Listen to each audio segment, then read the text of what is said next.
Purpose. Why are you here on this earth?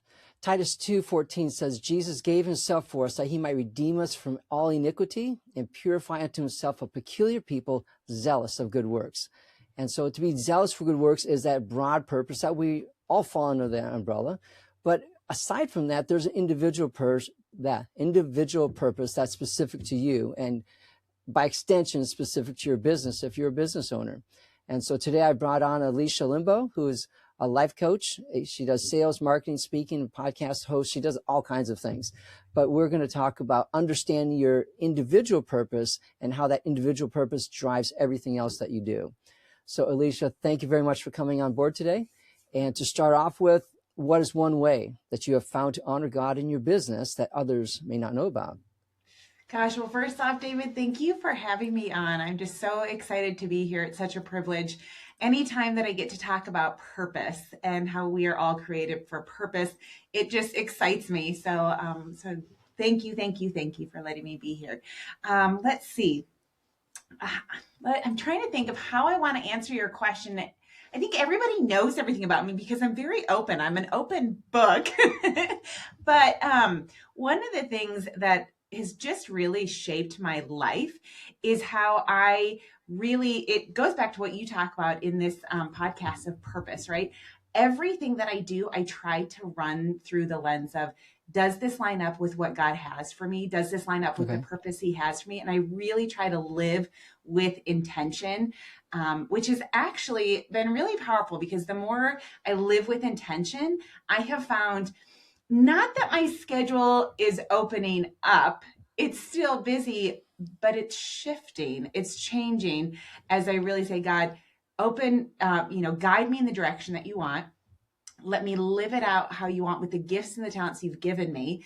And with that intention, other things go off to the wayside. And so it's just such a powerful thing to live a life of purpose and intention and watch as everything around you begins to shift. So thank you. Yeah, no, living with intention, that's very good. And I think of, when you say God lead me, I think of Jesus, he was very intentional, but I feel like he viewed interruptions as God's direction. I mean, how often do people come and say, can you come heal my daughter? Can you come heal this person or that person? And then he didn't argue with them saying, hey, I'm doing this. He's just like, oh, okay, let's go. And he would go because, and what the fascinating thing is I forget where it's at, but he said, I have finished the work God has given to me. Most of us can't say we've finished anything, but yet he said, I finished the work God has given to me. And then he went on. What a powerful thing to aspire to. Like, I know I'll never reach that, but I want to aspire to do that, to say, God, I followed everything you've asked of me. I've listened. I've been a wise steward of my time. That's such a powerful thing. So I appreciate you bringing that up. I had not looked at it in that direction. So yeah, no, not a problem. I'm going to sidetrack this, but it's interesting. When you go to the grocery store, you don't go to the grocery store to buy everything in the store, do you? You just have a short list and you maybe fill a shopping cart and you go home. But with our time, what do? We buy everything. We want to do everything. And so we treat time as it's endless, but that's the most limited resource on earth. And we get it backwards. And that's where to really, you're right. To just say, what is enough? What does God want me to do? Where do I draw the line? Is it I'm done at 5, I'm done at 7, I'm done at 3, or is it a specific amount of things? So it's very interesting when you look at that whole, how do I treat money and how do I treat time? Yeah. And that is, I look at, so I have 5 kids and my youngest will be turning 10 in just a few weeks. And the whole saying, the days are long and the years are short. It's so true. And I say that so often because when you think of in the moment, especially when they're toddlers and they're little kids, it's like, oh my goodness, am I ever going to get through this season? And now as I look at my youngest being soon to be 2 digits, because 2 digits is such a big deal, but how fast it's gone and realizing how valuable time is. And I wish I would have realized it more when we were younger. And I think of this often of the older we get, the faster time goes, because I think we understand the value of it. But in that, we still can be intentional. We can still really go, God, give me wisdom, give me guidance in how I walk things out. And here's the thing that I found has been so powerful is the more intentional I am and the more I really seek God first in everything that I say and do, it's almost like there are times I will walk out of a project and I'm thinking, how did I get it done so fast? Something that I thought, oh, it's going to take forever. And I go in and I say, God, just give me wisdom, help give me guidance on how to do this and do it well. And it almost, and this doesn't happen all the time, but it's almost like a quick download happens. And I really think it's the Lord that when we honor him with our time, when we honor him with our purpose and our intention and our direction, he honors us back and says, okay, I'll give you that. Oh, yeah. Let's do it. Yep. And I can only attribute it to him because, like, here's an example. I'm putting together this 6-week course with some of my coaching clients, and I did some website stuff and all that. I have no idea how to do that. Normally I hire it out, but I'm like, I'm going to try to do this. And God, give me the wisdom. And how do you, and literally within just a few hours, I built it all out. I got it all done and all lined up. That was not me. I'm telling you, like, that was totally the Lord. And I love how God does that. I know he talks in Ephesians, which is one of my favorite books. But in there, it even talks about like, working for the Lord wholeheartedly and really giving him everything of ours. And that's not just like possessions. That's our time. That's our mind. That's our energy. And when we do that, how he just blesses us in return. It's just such a powerful thing. Yep, absolutely. He honors, he says, I will honor those who honor me. Those who dishonor me, I will be lightly esteemed. Yeah. Yes. And I think he does give us wisdom to do things. Sharpening the sword, it talks about, or sharpening the axe before you go out and cutting the wood. It helps quite a bit. Yeah. So, yeah. So, yeah. So what about individual purpose? Yeah. You talked about individual purpose. Let's get back to there real quick. Whatever. Yeah. What is individual purpose and how does that affect your life? So what God has started showing me over the last few years, I realized about 3 years ago that I was just floating through life. And I started to tell people I'm a recovering floater. And I say it in a sense of like, I looked and I went, oh man, I'm so busy with all these different things and I'm making such a difference. But it wasn't really dialed into the purpose that God had given me. Like it was things that I was okay at. But it was more like, see, look at what I'm doing over here. To see all the things I'm doing. And God's like, but it's not the giftings I've given you. It's not the individual purpose I've given you. And so, and I feel that Satan's biggest goal is to just keep us distracted and to say, hey, you know what, Alesha, go look at all this stuff over here. See, look at all these great things. Really keeping our eyes off of the real purpose that God has for each one of us.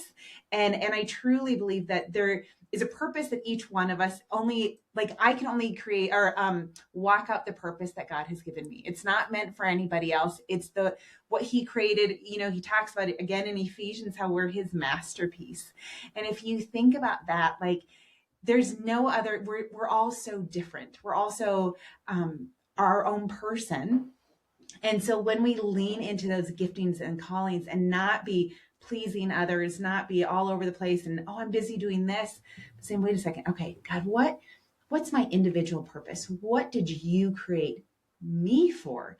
And one thing I've found is like for me, my purpose has now become to help people find their purpose because I know what it's like to just float through life. And to then almost get sort of, I got to a point where I wasn't dreaming anymore, which sounds silly. Not like the going to bed and waking up and, oh, that was a great dream, but like not dreaming big of, God, what do you have for me? Waking up with such excitement to say, God, what are you going to bring for me today? Like what ways can I grow? What ways can I honor you?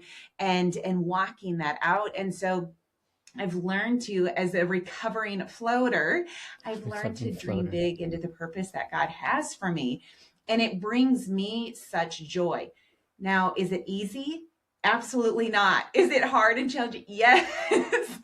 But I also know there's no other place I'd rather be. So when one looks at individual purpose, it's one of those things that I think it should bring you joy.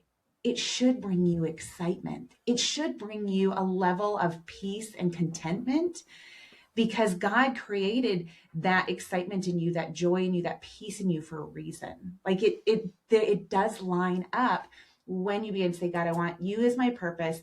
Here's what you've created me for. I'm going to walk it out. And it's this amazing thing that this alignment comes into place, and everybody's individual purpose is going to be very different. I look at you with engineering. It's so awesome that you do that. That is so beyond me.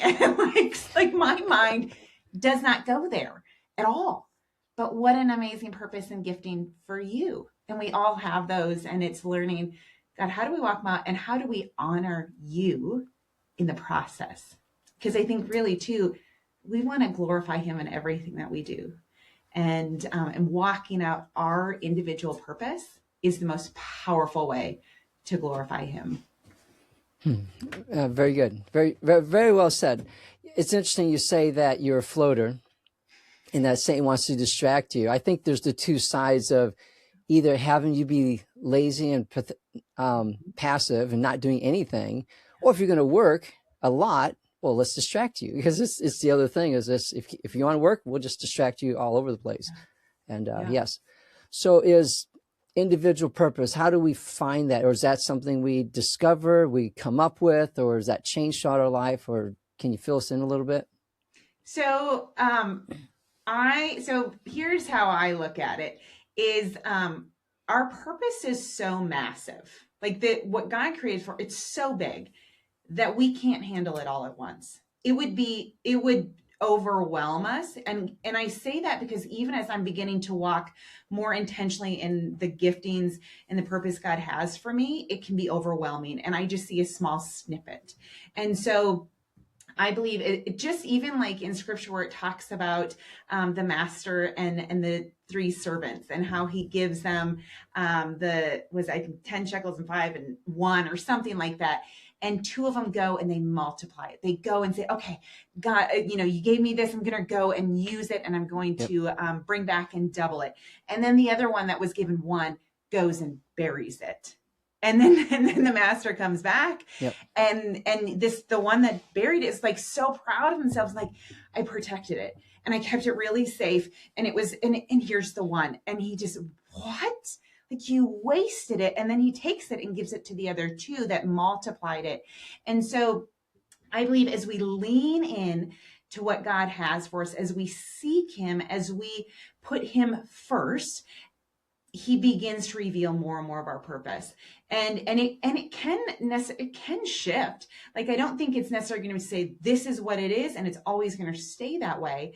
But I believe the giftings and the talents, they're innate in us, and we just get to use them and work with them and strengthen them.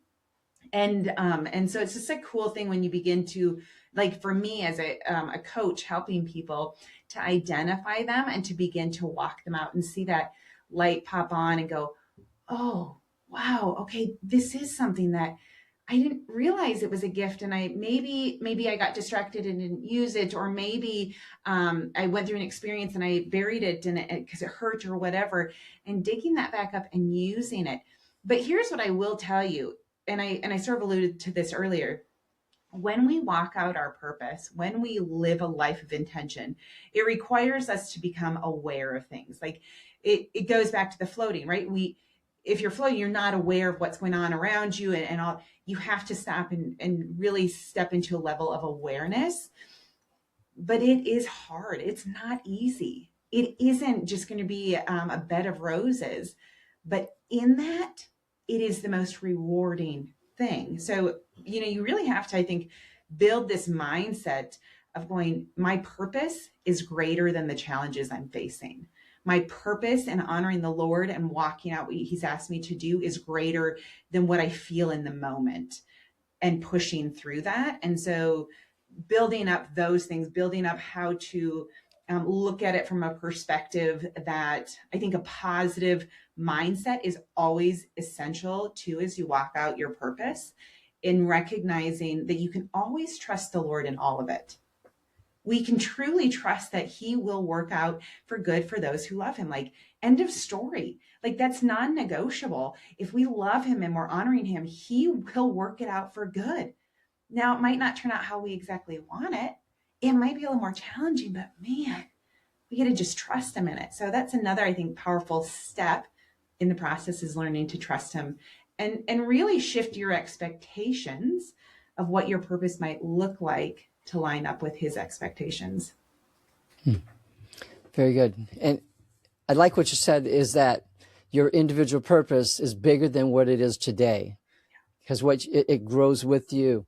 I always think of Joseph as that example of, I wish my purpose was just lined up like that. And he may not have seen the line for him either, because we just have what's written in Genesis, a leader at home, a leader in Potiphar's house, a leader in the jail, a leader in over Egypt. We just see that. And I know my life is, I feel like just all over the place. And it's like, what's that straight line? It doesn't look like a straight line. But it's even interesting with Joseph, it was still bigger than that, because when he died, he said, when you die, God's going to visit you and you will bring my bones out of here and go back to Canaan.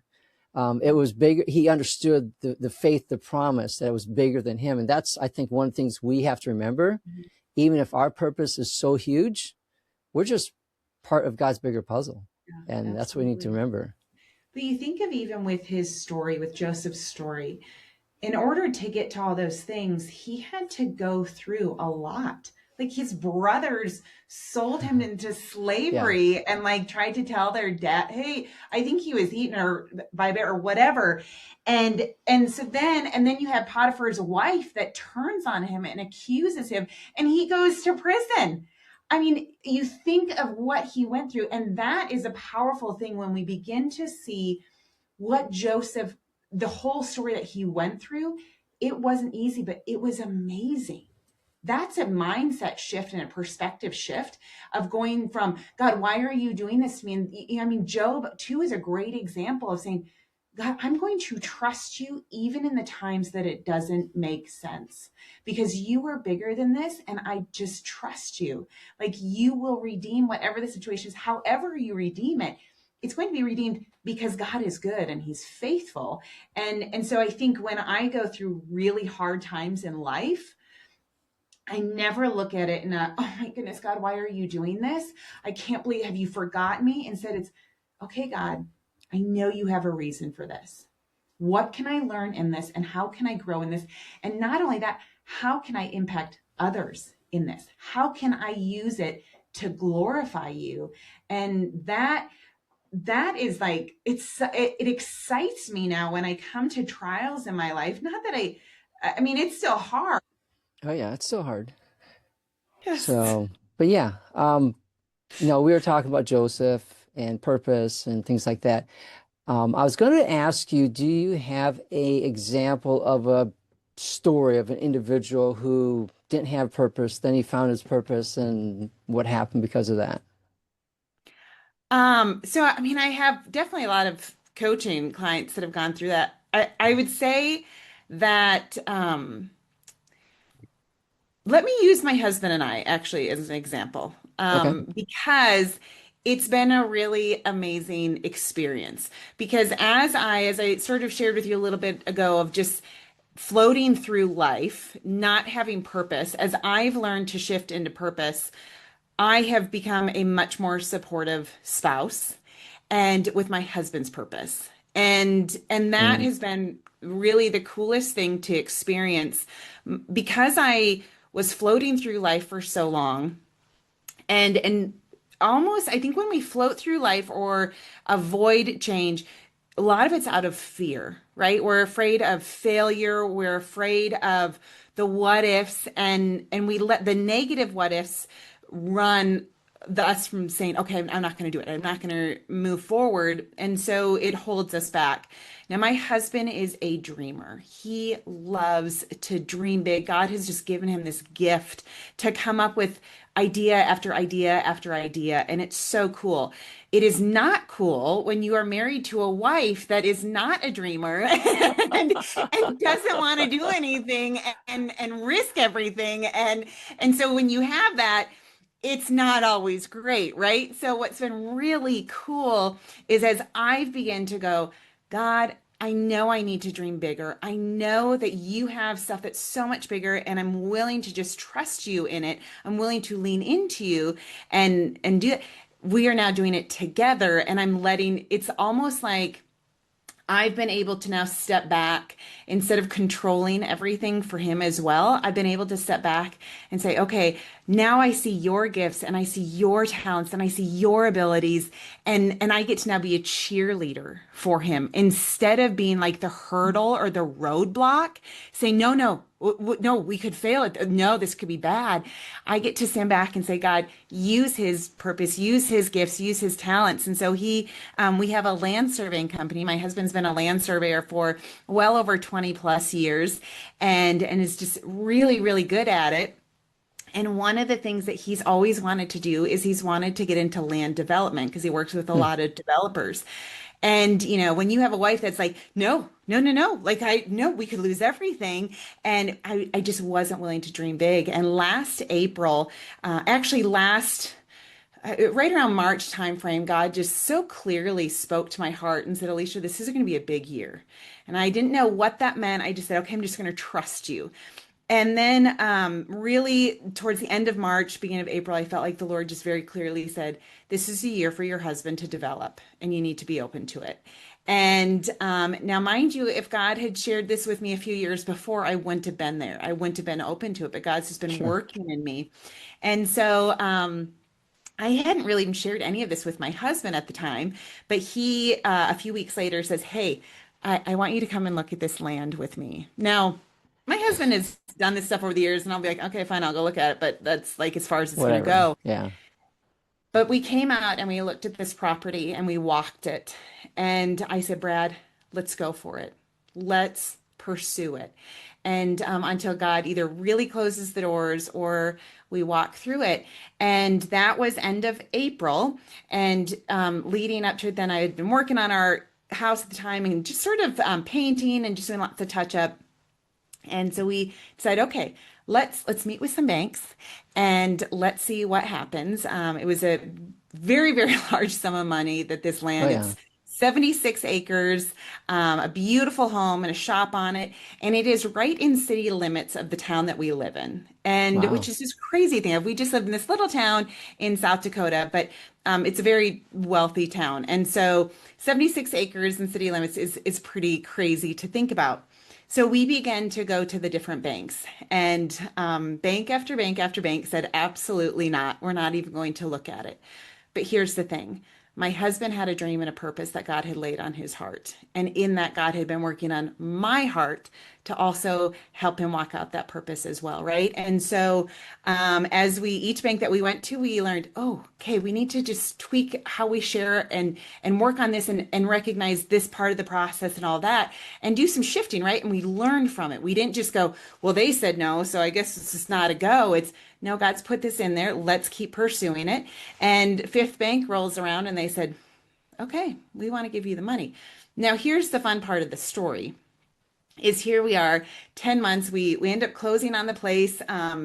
May, was it 31st, I believe it was. So my husband is in the Army National Guard, 26 years in, and he had to leave on that Thursday for 2 weeks of annual training. We closed on the Friday after he left. So my kids and I moved and he All was five gone of for them. the first 2 weeks. Yeah. And now I would love to say that it was smooth sailing. Like our goal was our house would sell right away at top dollar because the market was great. We would move through this development really fast. We would have all the lots sold by fall and it would just be easy. It has not been easy. And I look at Joseph's story, right? Like in the process of the heartache, but our purpose, we know what God has for us. So now we're 10 months into it, but let me share with you a little bit of what's occurred in those 10 months and how God is so faithful. In that, we last year, a couple gals and I, we formed what we call the Rise Leadership Retreat. And we had 13 people come from all over the US, and we did a weekend leadership retreat with them. And we helped them dig into the identity of who they are, who God created them to be, the purpose for them, and all that. And so that was on this land that we bought.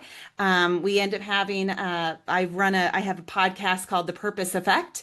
And my co-host, who I end up passing through, and we met really for the first time. He's originally from California, and he and his wife were in Michigan, driving through on their motorhome. And we had just Wow. met briefly right before that in Vegas. And he said, "Can we stop by and say hi?" I said, "Absolutely." They end up staying for an entire week in the meadow of this play of our land. And that's where we came up with the Purpose Effect podcast. And in that, so now our house, our old house, is finally, after 10 months, under contract, and we're selling at the end of this month. Our development delays are way behind. Our budget's way over than what we planned. But what's so cool in that is, again, it goes back to when I tell people your purpose is bigger than you. Your purpose is going to come with challenges. Your purpose is going to come with very uncomfortable moments. But it has to. And why does it have to? Because I have to recognize that God is good no matter what happens. That God is way bigger than my purpose, my dreams, or any of that. And it's so much better. Even in the hard moments, I've been able to truly trust the Lord in it.